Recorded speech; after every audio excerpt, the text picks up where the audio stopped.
The gaslights on their Georgetown brownstone flickered, casting a perfect glow on the Christmas decorations Olivia had spent weeks arranging. She was 7 months pregnant, building a nursery, and married to Ethan, a man who seemed to have it all. But when she found the receipt from the Cartier flagship store nestled inside his ski jacket pocket, the perfect life shattered. The diamond pavé bracelet wasn't for her, and the client emergency, sending him to Aspen for Christmas, that wasn't for work either. His betrayal was a match, and Olivia decided she would be the inferno. The scent of fresh pine and simmering spiced cider should have been comforting. To Olivia Preston, it felt like a mockery. At 32 and just shy of 7 months pregnant, she was living the life she'd been told to want.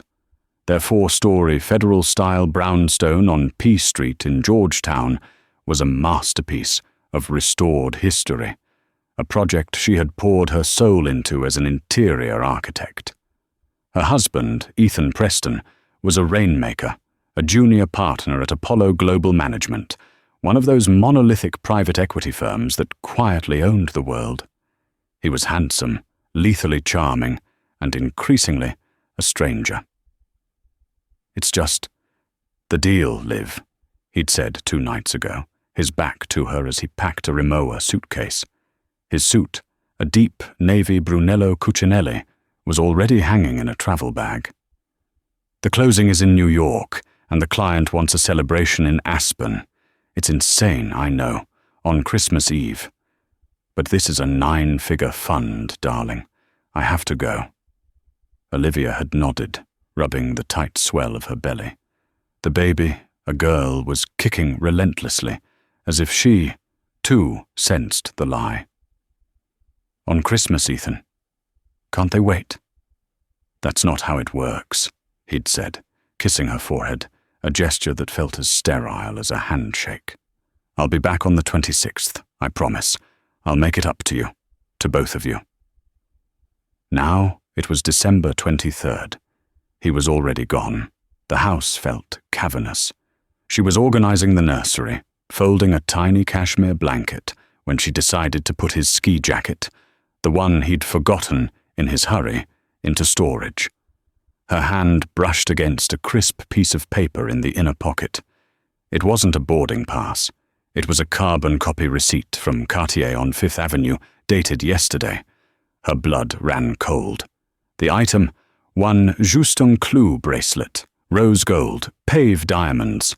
The price was astronomical, enough to fund a college education. She hadn't received it.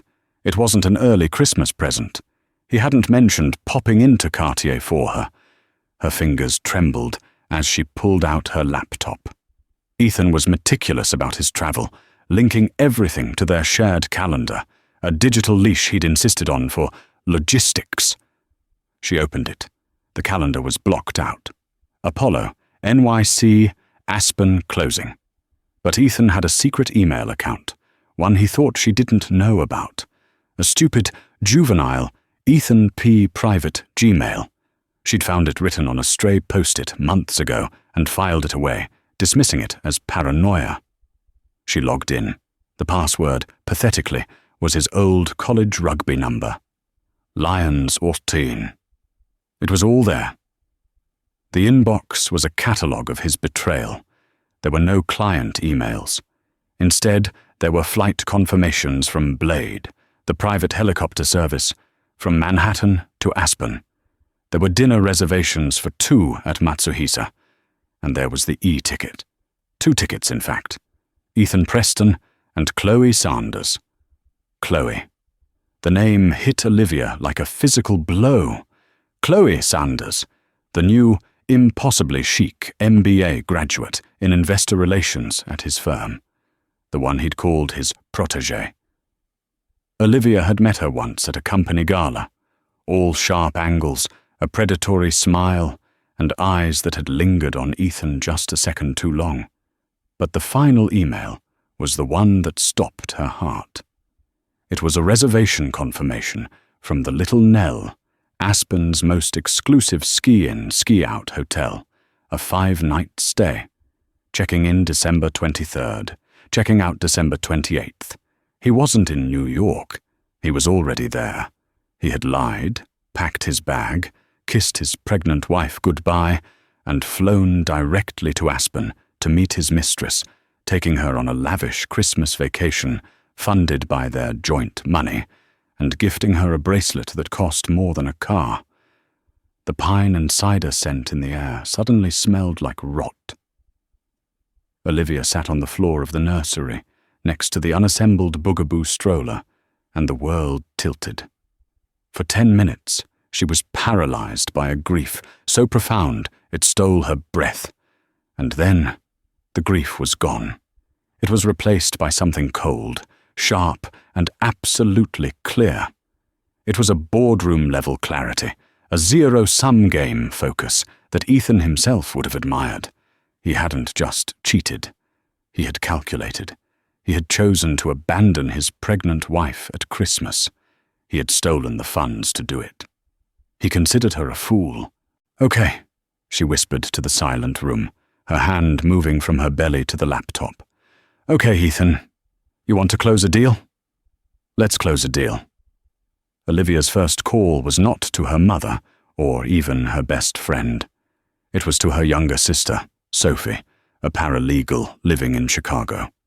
"Sophie," Olivia said, her voice devoid of tears, terrifyingly calm, "I need the name of the most ruthless, aggressive, and effective divorce attorney in Washington, D.C., the kind that handles politicians and billionaires, the kind that chews up men like Ethan and spits them out." Sophie, used to her sister's occasional dramatic flair, heard the steel in her voice. "Liv, what's wrong? You sound different." "He's in Aspen, with Chloe Sanders. He lied about a client meeting and used our joint account to buy her a Cartier bracelet." There was a sharp intake of breath on the other end. "That son of a—" "The name, Soph. I don't have time for sympathy." Right. Ms. Barrett, Alana Barrett, of Barrett, Shaw and Finley. She's a legend. They call her the surgeon. She's expensive, Liv. Like, sell a kidney. Expensive. "Good," Olivia said. "That's exactly what I need." She got an appointment for the next morning, December 24th, Christmas Eve. She had to pay a holiday emergency retainer of $20,000 just to get the 8 a.m. slot, which she wired from her personal savings account without blinking.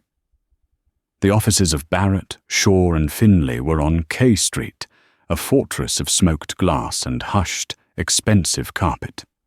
Ms. Alana Barrett was in her late 50s, wearing a severe black suit, her grey hair in a sharp bob.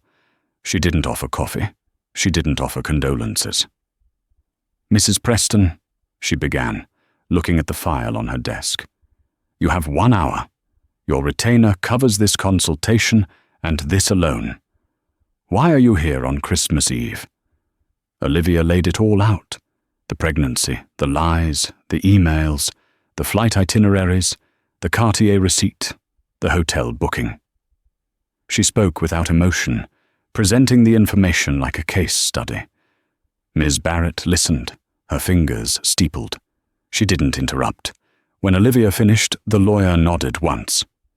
"A classic case of asset dissipation in anticipation of divorce," Ms. Barrett said, her voice crisp. "The trip, the gift, it's blatant.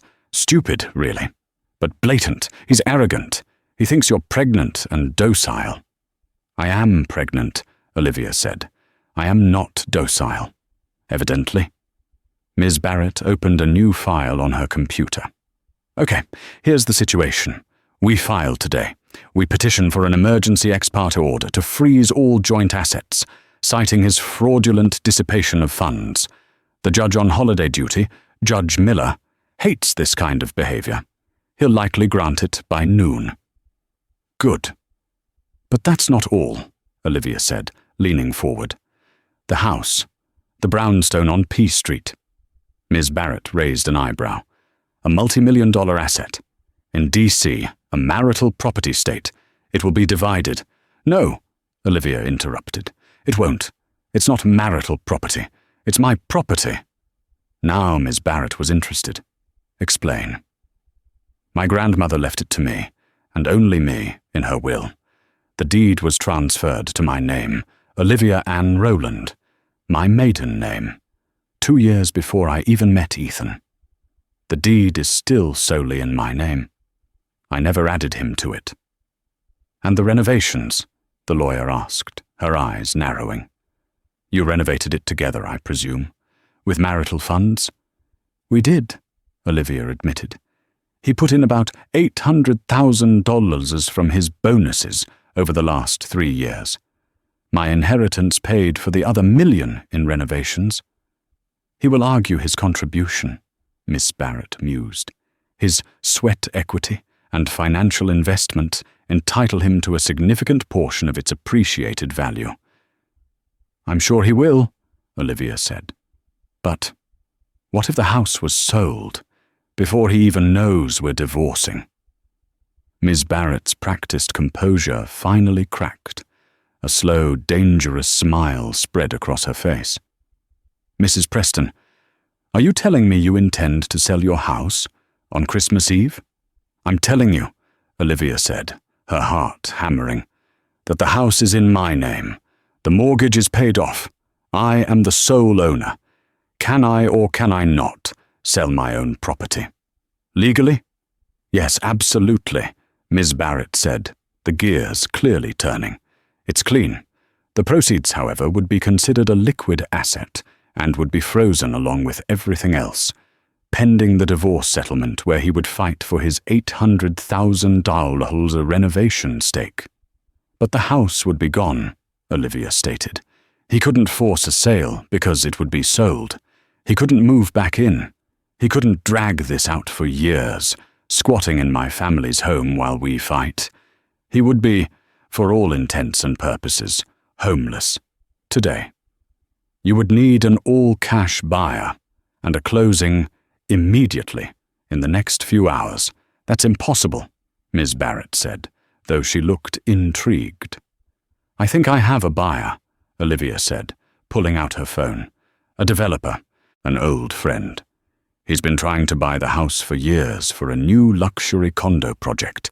He's offered me cash at 30% above market, multiple times. He wants the lot, not the house. Ms. Barrett was silent for a full 30 seconds. She looked at the file, at Olivia, and then at the city skyline. If you can get him to sign, she said, and you can get a title company to process an electronic closing today, which will cost you a fortune in holiday fees, then yes, it's possible. It would be the boldest move I've seen in my career. She picked up her phone. I'll draft the petition for the asset freeze. You call your buyer. I'll call Judge Miller's clerk and a title agent who owes me a very, very big favor. We are going to ruin this man's Christmas, Mrs. Preston. Please, Olivia said, standing up, the pregnant belly pressing against her suit. Call me Olivia. The man Olivia called was David McCormick. David wasn't just an old friend. He was the what-if from her college days at Penn. He'd been her partner in architecture studio, a brilliant, unassuming guy who'd been quietly in love with her. She had chosen Ethan, the flashy finance bro. David had never forgiven Ethan for winning and had never stopped being Olivia's friend, though it pained him. Now David was one of DC's most aggressive and successful property developers. His firm, McCormick Holdings, specialized in lightning-fast, all-cash purchases of historic properties, often turning them into ultra-luxe, billion-dollar developments. He picked up on the second ring, his voice wary. Liv? It's 8:30 a.m. on Christmas Eve. Everything okay? The baby? The baby is fine, David. I'm not. Olivia's voice was pure business. Your standing offer for 2814 P Street, does it still stand? There was a pause. My offer? Liv, what are you talking about? That's your home. It's my house, David. It's not my home. Not anymore. Ethan is... He's not who I thought he was. I am filing for divorce. Today. My God, Liv, I don't need sympathy, David. She cut him off, mimicking Ms. Barrett's efficiency. I need a buyer. Your last offer was $14 million total cash. Close in 30 days. I need you to close in 3 hours. By noon. I know it's insane. I know it's Christmas Eve. But if you can do it, the house is yours. For $13 million, $1 million discount for your speed. David was silent. Olivia could hear him typing. He was a numbers man. He was calculating the carrying costs, the legal fees, the sheer audacity of it. You're serious, he breathed. He's really done it this time, hasn't he? Worse, she said, her voice cracking for just a second. David, please. Okay, he said, his voice shifting from friend to executive. Okay, Liv, I can do it. My lawyers are on retainer 24/7, and my capital accounts are liquid. $13 million, all cash. We waive inspection. I'll buy the house sight unseen. I mean, I've been in it 100 times. I know what it's worth. I'll have my attorney contact Alana Barrett. You said Barrett, right? Yes, Olivia said, relief washing over her, so potent it made her dizzy. Okay. You'll need to be at a title office to sign the deed. I'll have my team find one that's open and bribe them. Get your go bag ready, Liv. Because once you sign, it's not your house anymore. It's mine. And I'll be sending a security team to change the locks by 3 p.m. Thank you, David, she whispered. Don't thank me, he said, his voice tight with an old anger she hadn't heard in years. He never deserved you. Or that house. The next 3 hours were a blur. Ms. Barrett was a typhoon, coordinating with David's legal team, her pet title agent, and the court. At 11:42 a.m., Olivia, sitting in a sterile title office in Arlington that smelled of stale coffee, signed the final document. A wire transfer notification pinged on her phone. $13 million had been deposited into a new escrow account, set up by Miss Barrett in Olivia's name only. Simultaneously, Miss Barrett's junior associate was filing the ex parte order with the court. At 12:05 p.m., Judge Miller signed it. All joint bank accounts at J.P. Morgan Private Bank were frozen. All joint credit cards, including Ethan's Amex Centurion card, were suspended.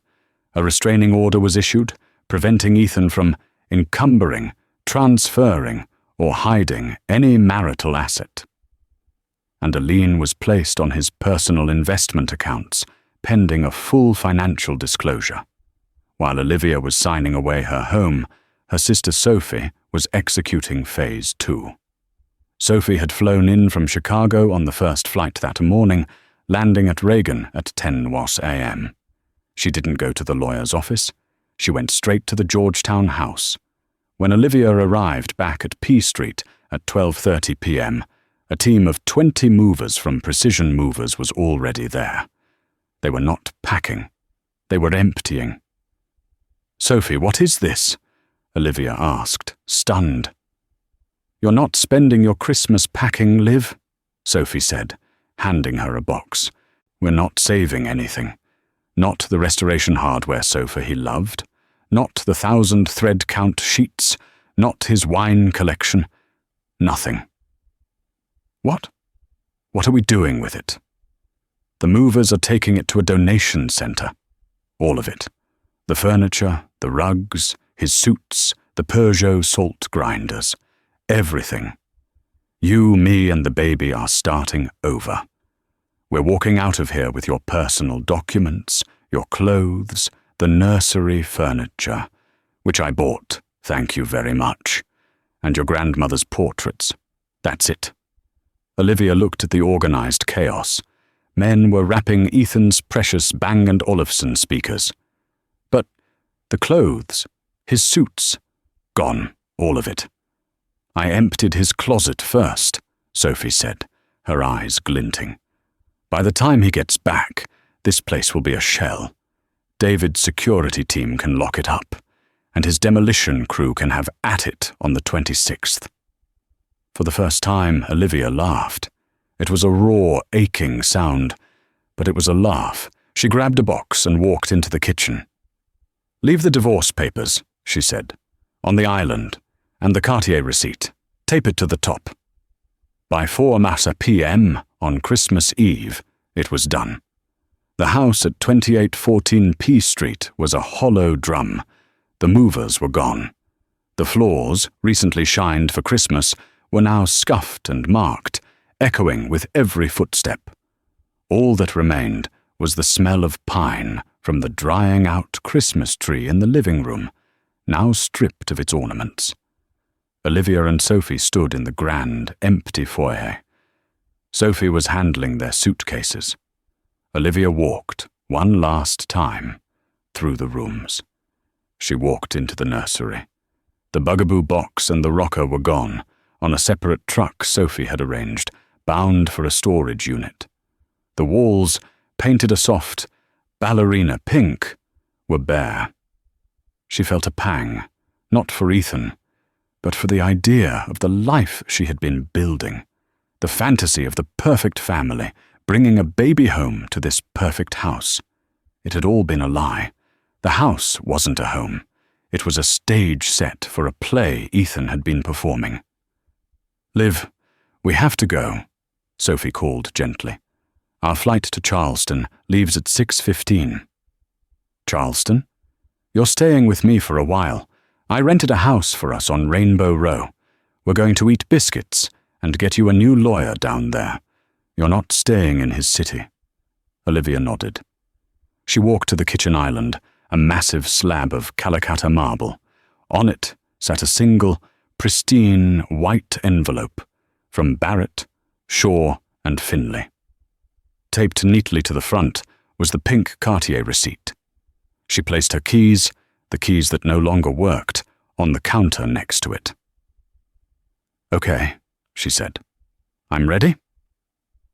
As they stepped out onto the brick sidewalk, a black SUV from Gavin DeBecker and Associates, David's personal security detail, pulled up. A man in a suit got out. "Ms. Rowland?" Olivia noted the use of her maiden name. "Yes." "Mr. McCormick sent us. The house is secured. The locks are changed. Have a safe flight." She and Sophie got into a waiting Uber. As they turned the corner onto Wisconsin Avenue, Olivia did not look back. Christmas Day in Aspen was offensively perfect. The sky was a sharp, cloudless blue. The snow was pristine. Ethan Preston, however, was in a foul mood. Chloe was exhausting. She was beautiful, yes, but she was high maintenance in a way Olivia never was. She'd complained about her room service order at the Little Nell. She'd spent 4 hours in Prada and Dior on Christmas Eve, spending his money with a voraciousness that, for the first time, he found vaguely distasteful. She was obsessed with taking selfies, tagging the hotel, tagging the Cartier bracelet, tagging everything. "Ethan, darling," she cooed, adjusting the bracelet. "Let's go to Cloud 9 for lunch. I hear it's impossible to get into, but you can get us in, right?" "I don't know, Chloe," he snapped. He'd been trying to call Olivia all morning. His check-in calls were part of his alimony defense strategy. "See? I'm a loving husband, just stuck on a work trip." But her phone went straight to voicemail, every time. "Service must be bad in Georgetown," he muttered. He was also feeling a strange, hollow guilt. It was Christmas. His 7 months pregnant wife was alone. He'd justified this trip as one last hurrah before the baby came, a final taste of the freedom he felt slipping away. Now, it just felt sordid. "Fine, I'll call Cloud 9, he grumbled, pulling out his Amex Centurion card to give to the concierge. He went to the balcony of their $5,000 a night suite to try Olivia again. Voicemail. He tried the house landline. A robotic voice answered, "We're sorry. The number you have dialed has been disconnected." A spike of pure ice shot through his chest. Disconnected? He blamed it on a storm, a billing error. He called his own private banker at J.P. Morgan, a man named Stewart. "Ethan, Merry Christmas," Stewart said, clearly at home with his family. "Stewart, apologies. Something weird is going on. My house phone is disconnected, and I can't reach my wife. Can you just check that our accounts are fine? Maybe a payment was missed." Sure. Let me pull up your file." There was a long silence. The sounds of Christmas carols in Stewart's background faded. "Ethan, what the hell is going on?" "What do you mean?" "I'm looking at your primary joint account. It's been frozen by a court order, signed by Judge Miller." Ethan's blood turned to sludge. "What? That's impossible. A mistake. It's not. It's an ex parte emergency order filed yesterday by Alana Barrett. And, Ethan, your joint savings. It's empty. A wire transfer for $2.4 million was executed yesterday at 11:50 a.m. What? Alana Barrett? She can't do that." Ethan was hyperventilating. The thin mountain air wasn't helping. "And your Amex card. A suspend order was placed on all joint cards by Ms. Barrett's office. Ethan, the petition cites fraudulent and egregious dissipation of marital assets. What did you do?" "He's in Aspen," Ethan whispered. The lie, the trip, the bracelet. She knew. At that moment, the concierge knocked on the suite door. Ethan stormed inside. "Mr. Preston, I'm so sorry, sir. This card, it's been declined." Chloe, who was touching up her lipstick, looked up. Her smile faltered. "What?" she asked, her voice no longer a purr. "It's declined," the concierge repeated, avoiding eye contact. "Run it again," Ethan demanded, his voice shaking with rage. "We have, sir. 3 times. The issuing bank has suspended the account." Ethan felt the world collapse. He was in Aspen, with his mistress, in a $5,000 a night suite, with no money. "Chloe, get your things. We're leaving." "What? We just got here. We have lunch at Cloud 9. "We're leaving," he roared. He stormed to the front desk, only to find the entire 5-night reservation had been prepaid. On the joint Amex.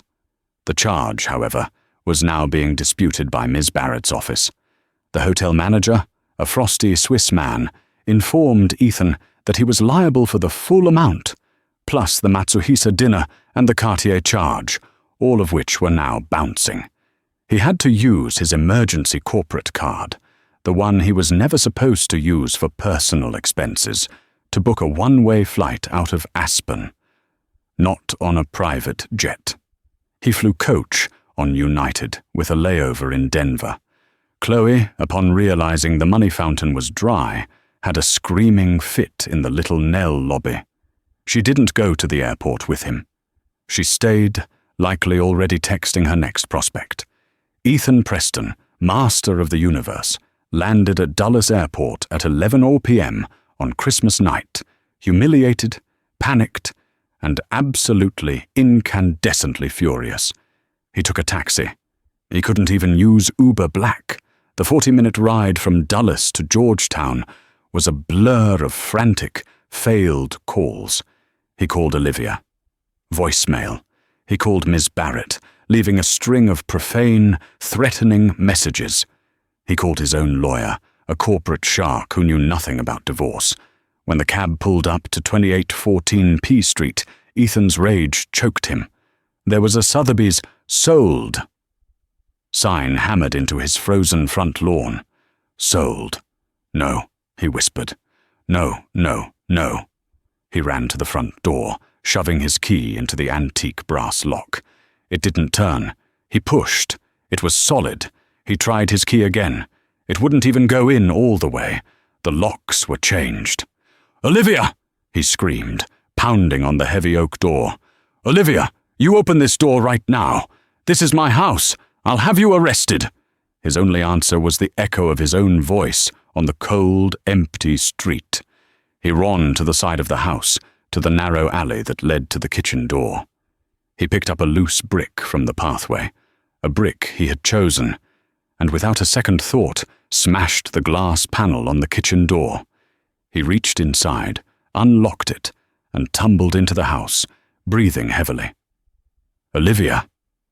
The house was black and silent. He fumbled for the lights. The switch clicked. The recessed lighting snapped on, illuminating. Nothing. The kitchen was empty. The La Cornue stove was there, but the pots, the pans, the coffee maker, the knife block, all gone. He ran into the living room. Empty. The Persian rugs, the custom-built bookshelves, his beloved leather armchair, the Christmas tree, all gone. He sprinted up the stairs, taking them two at a time. His office, empty. His desk, his computer, his degrees, gone. Their bedroom, empty. The bed, the dressers, all of his clothes, gone. He was standing in a multi-million-dollar tomb. He staggered back downstairs, his mind unable to process the sheer, terrifying totality of her action. And then he saw it. In the center of the vast, empty kitchen, on the spotless marble island, was a single, stark white envelope. Taped to it, like a specimen, was the pink Cartier receipt. His hands were shaking so badly he could barely tear the envelope open. It was a petition for divorce. Olivia Ann Rowland Preston, petitioner, versus Ethan Thomas Preston, respondent. He read the words: irreconcilable differences, adultery, fraudulent dissipation of marital assets. And then the other documents. The emergency court order, signed by Judge Miller, freezing every penny he had. And finally, a copy of the closing agreement. The house had been sold on December 24th for $13,000. The buyer, McCormick Holdings, LLC. David, Ethan whispered the name, and the rage turned to a sick, profound dread. She hadn't just left him. She hadn't just taken the money. She had systematically, and with legal precision, erased him. In less than 36 hours, she had seized his money, sold his home, taken his possessions, and filed for divorce, all while he was sipping champagne with his mistress. He sank to the cold hardwood floor, the divorce papers fluttering from his hand. He was homeless. He was broke. And he was, for the first time in his charmed life, completely and utterly outplayed. The days after Christmas were a new kind of hell for Ethan. The fury that had propelled him from Aspen and sent him crashing through his own kitchen door had congealed into a thick, sour dread. He was a man who lived on status and access. He now had neither. He was holed up at the Ritz-Carlton in Tyson's Corner, a sterile monument to the very luxury he could no longer afford. He had put the room on his corporate Amex, a decision that was already prickling at the back of his mind. He was pacing the plush carpet, the 11 a.m. sunlight of December 26th, feeling like an accusation.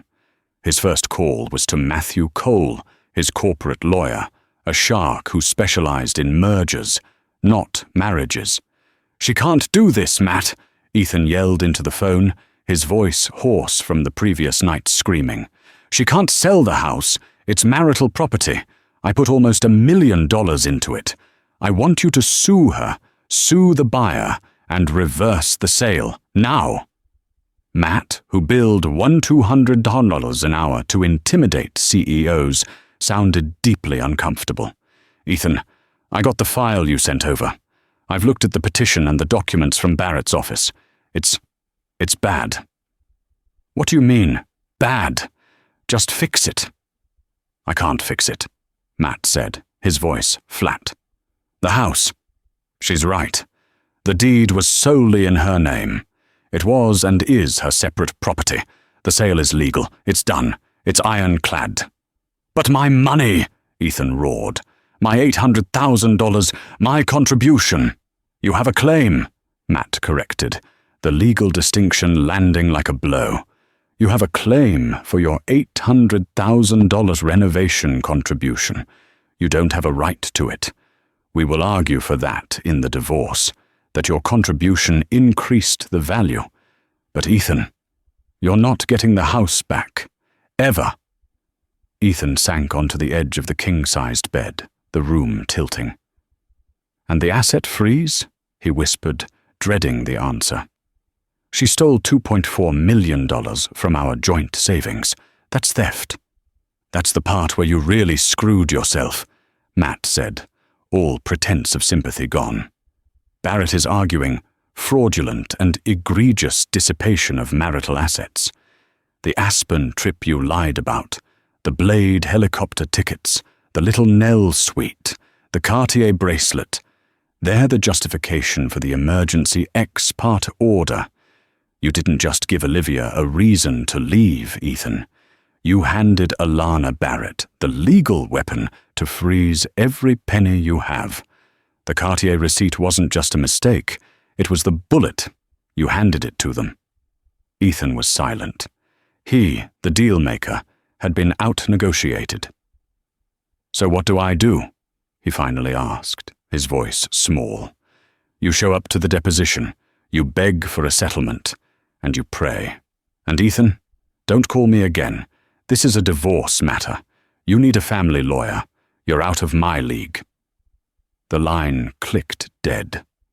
Before Ethan could even process this, his phone buzzed with a text notification. It was from a friend at Bain Capital, a rival. It wasn't a message of support, it was just a link. He clicked it. The New York Post website loaded. The headline, in its massive, mocking font, screamed, "Private equity hotshot leaves pregnant wife for Christmas. She sells the house." His blood turned to ice. It wasn't a private matter. It was public. They had leaked the petition. His photo, a smug one from a Robin Hood Foundation gala, was right there. He read the details. Ethan Preston, a junior partner at Apollo Global Management, left his 7 months pregnant wife. Lavish Aspen vacation with a protégé. Wife sold their Georgetown brownstone. This wasn't just a divorce. It was a character assassination. It was a reputational hit, executed with surgical precision. His phone rang again. This time it wasn't a text. It was the icily polite voice of his boss's executive assistant. Ethan, Mr. Fry needs to see you. New York, 9 a.m. tomorrow. A car will be at your hotel at 6. It wasn't a request. The next morning, Ethan rode to LaGuardia in a funereal silence. He walked into the Apollo headquarters on West 57th, a building that had been his cathedral. The receptionist, who usually greeted him with a warm smile, suddenly couldn't meet his gaze. "They're waiting for you in 34B, Mr. Preston." Not his office. Not Robert's office.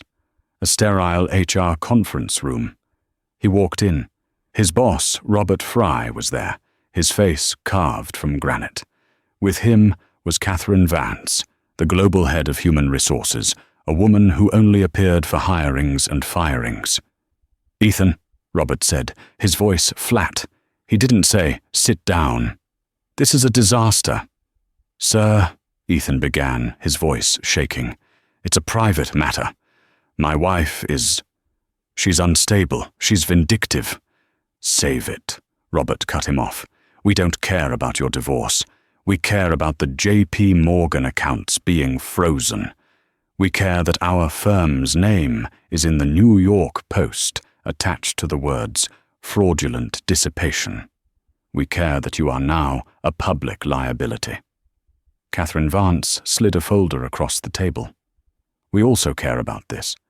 An expense report you filed for December 23rd through 26th. You expensed the Blade helicopter, the Little Nell, and the Matsuhisa dinners as client relations. Final closing. But we know the closing was in New York on the 22nd. That is expense fraud, Ethan." Ethan's stomach dropped. "It was a mistake. I was going to pay it back. And worse," Robert said, his voice dropping. the woman you took, Chloe Sanders, a junior associate in investor relations. You were her direct superior on the last fund. You failed to disclose an inappropriate relationship in direct violation of the company's ethics and conduct clauses.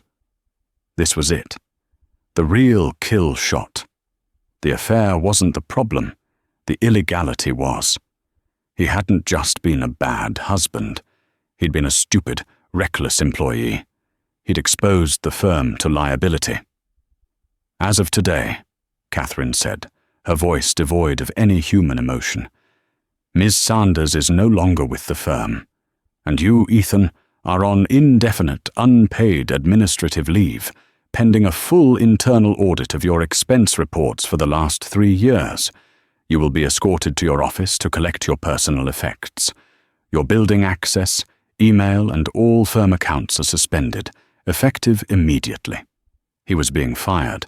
They just weren't calling it that.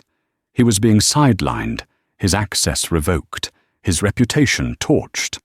An audit meant they'd find a way to fire him for cause, voiding his partnership buy-in. A security guard escorted him to his office, watched him put a few photos in a box, and walked him to the elevator. He was out on the street by 9:45 a.m. He stood on the sidewalk in his expensive, useless suit, a box in his hand. His phone buzzed. He saw Chloe's name and, for one pathetic second, thought it was an ally. He picked it up. "You ruined me," she shrieked, her voice a raw, unrecognizable tear. "I got fired. They called me into HR and fired me. Because of your psycho wife. You told me she was a pushover, Ethan. You told me you had all the money. Chloe, calm down. I can fix this. Don't call me, ever, again." She hung up. He was alone. No job, no house, no wife, no mistress. His phone buzzed one last time. It was an alert from American Express. "Account activity. Your corporate card has been suspended by your administrator." The card he had used to pay for the Ritz-Carlton. He reached into his pocket and pulled out his wallet. He had $400 in cash. He looked up at the towering Apollo building, a place where he had been a king. He was, in every way that mattered, completely and utterly erased. The next 6 months were a brutal education in gravity. For Ethan, life became a slow-motion collapse. The world of Apollo, Blade helicopters, and Cusinelli suits felt like a fever dream. His reality was now a soul-crushing extended-stay Marriott in suburban Virginia, nestled between a highway and a strip mall, the air smelling perpetually of stale coffee and industrial carpet cleaner. He was a pariah. His story had been a brief, salacious feast for the New York Post and D.C. gossip columns, and he was now radioactive. No firm would touch him. His legal fees had incinerated what little personal savings he'd managed to hide in a private account. His high-powered corporate lawyer had dropped him, citing irreconcilable conflicts, and he was now represented by a harried, cheaper attorney from a small firm in Fairfax. The deposition was set for a sweltering day in June. Ethan walked into the sterile conference room of a neutral law office, looking like a ghost. The humidity had plastered his cheap, ill-fitting suit to his back. He'd lost a dramatic amount of weight, and the sharp, predatory confidence in his eyes had been replaced by a dull, hunted fear. He sat. His lawyer shuffled papers, avoiding eye contact. Then the door opened. Olivia walked in, and the entire energy of the room shifted. She was not the woman he remembered. She was radiant. Dressed in a crisp, cream linen sheath dress, her hair was a shade lighter, and she moved with a profound, settled confidence. She was holding a baby carrier. He couldn't breathe. This was the first time he was seeing his child. Olivia calmly unclipped the carrier, lifted out a small, sleeping baby girl, and passed her to Sophie, who had entered behind her. "Thank you, Soph. Why don't you two wait in the outer office?" She turned and sat at the opposite end of the long table.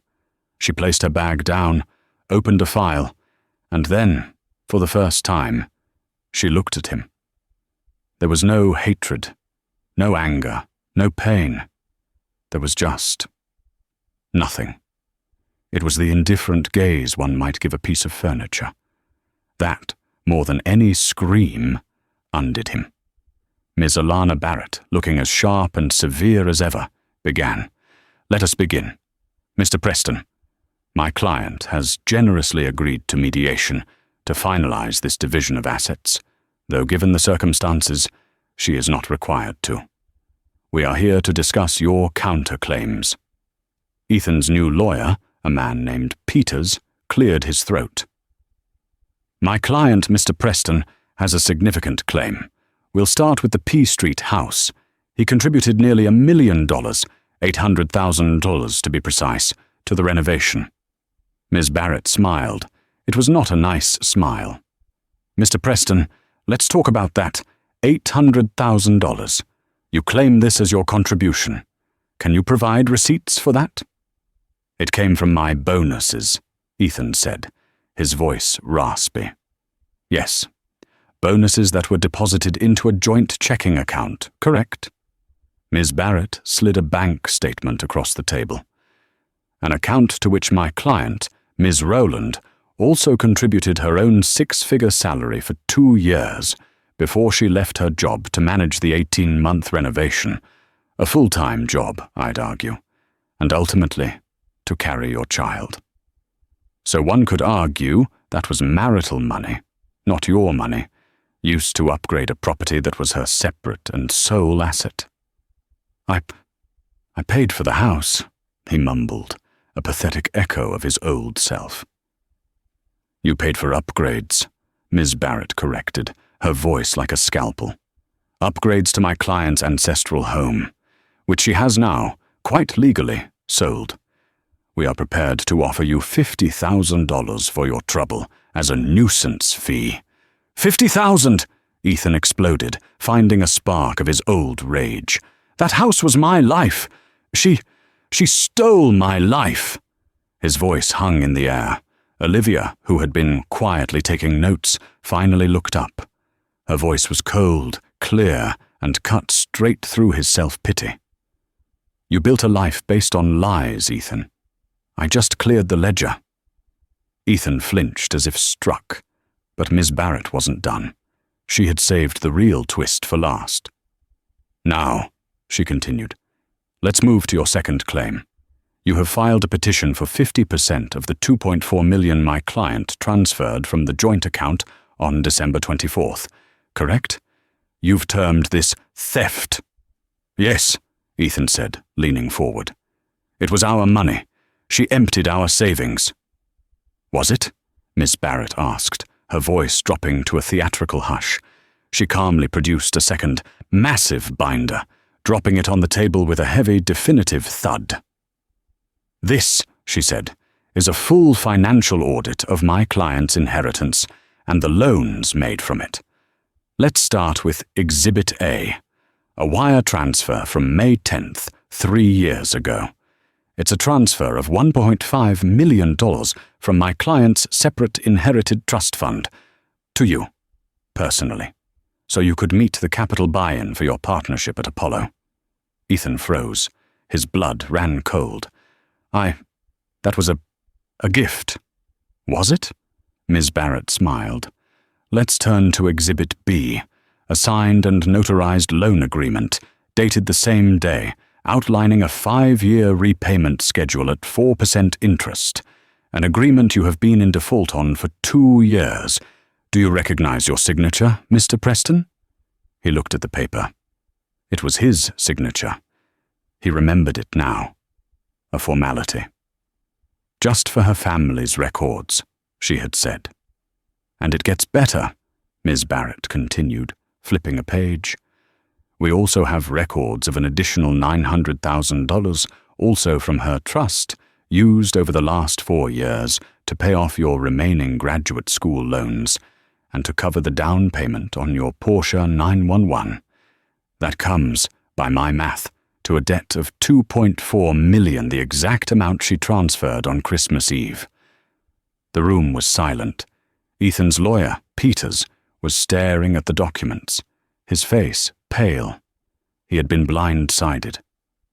"My client didn't empty the joint account, Mr. Preston," Ms. Barrett concluded, closing the binder with a sharp, final snap. "She simply called her loan due. It was never marital property. It was a debt. And you, Mr. Preston, were the debtor. My client was just collecting." Ethan put his head in his hands. The room was spinning. He was going to get nothing. No house, no money. He'd be lucky if he wasn't sued for the remaining interest on the loan. He looked up, desperate, at Olivia. She was already standing. She gathered her papers, pushed in her chair, and walked to the door, not giving him a single backward glance. She was going to pick up her daughter and continue the new life she had built. He was just a balance sheet, and he had finally been zeroed out. 1 year later. The air in Charleston, South Carolina, was thick and sweet with the scent of jasmine and salt. The December chill here was a gentle suggestion, a world away from the biting, wet cold of a D.C. winter. Olivia Rowland pushed a stroller down a cobblestone street, the uneven stones rattling a gentle rhythm. In the stroller, 10-month-old Grace Rowland, not Preston, gurgled at the dappled sunlight filtering through the live oak trees. Olivia had reclaimed her name, her life, and her peace, piece by piece. She stopped at a small cafe with wrought iron tables on the sidewalk. David McCormick was already there, nursing an espresso. He stood as she approached, his smile genuine. "There they are," he said, his eyes crinkling. He looked at Grace. "She's got your eyes, Liv. But she's got that Rowland stubborn chin, too." "God help us all," Olivia laughed, settling the stroller. David had been a true, unwavering friend. He'd bought the P Street lot. His company had demolished the brownstone, an act Olivia found deeply cleansing, and a sleek, modern steel and glass residential building was already halfway to completion. He had never once, in all the months of legal hell, presumed his favor gave him any claim on her. He was simply the ally she had needed when she had none. "How's the new firm?" he asked, motioning for the waiter to bring her a latte. A bright, genuine smile lit up Olivia's face. It was a smile she hadn't worn in years. "Launching next month. Rowland Design. I'm dropping the Preston entirely." "Good," David said, nodding. "It's a strong name." "It's already getting attention," Olivia said, stirring her coffee. "I already have 3 clients. It turns out the woman who sold her own house out from under her cheating husband has a certain reputation. Women trust me. They don't just want me to design a house. They want me to build them a fortress. They want to know where the hidden exits are."